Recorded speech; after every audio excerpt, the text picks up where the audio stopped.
अस्सलाम वालेकुम जी, ये वीडियो देखें। चीचावती के अंदर इमरान खान आज पहुंचे। इस तरीके से लोग इमरान खान का जलसा देखने के लिए जा रहे हैं और जिस तरीके से इमरान खान वहां पर पहुंचे वो वीडियो भी मैं आपको दिखाता हूं। ये वीडियो देखें। इस तरीके से इमरान खान आज जलसा करने के लिए पहुंचे हैं। बहुत ज्यादा बारिश हुई थी, बहुत ज्यादा पानी था।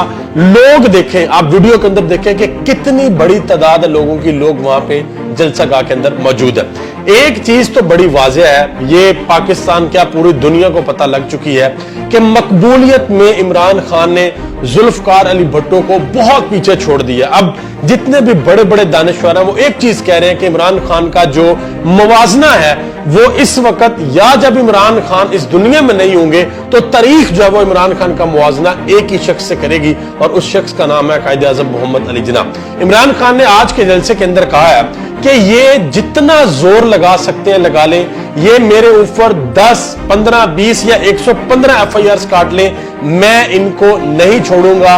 और ज़मनी इंतखाबात जो लाहौर के या पंजाब के अंदर हो रहे हैं, लाहौर के भी 4 हल्के उसके अंदर शामिल है। इमरान खान ने कहा कि बेशक अंपायर इनके साथ मिले हुए हैं, हुकूमत इनके साथ मिली हुई है, धांधली का पूरा इनका प्लान है, लेकिन हम हर सूरत इन इंतखाबात को जीतेंगे और जीत कर इनको बताएंगे कि पाकिस्तान की आवाम क्या चाहती है। अब देखना यह है कि ज़िमनी इंतखाबात के अंदर पाकिस्तान तरीके इंसाफ की क्या स्ट्रेटजी होगी, क्योंकि एक तरफ पाकिस्तान की सारी 14 जमातें होंगी और दूसरी तरफ एक जमात होगी तरीके इंसाफ। 14 जमातें मिल के इलेक्शन लड़ेंगी, किसके खिलाफ? इमरान खान के खिलाफ। और पाकिस्तान की आवाम इस वक्त, आप यकीन कीजिए, लोग इंतहाई गुस्से के अंदर है। किस वजह से?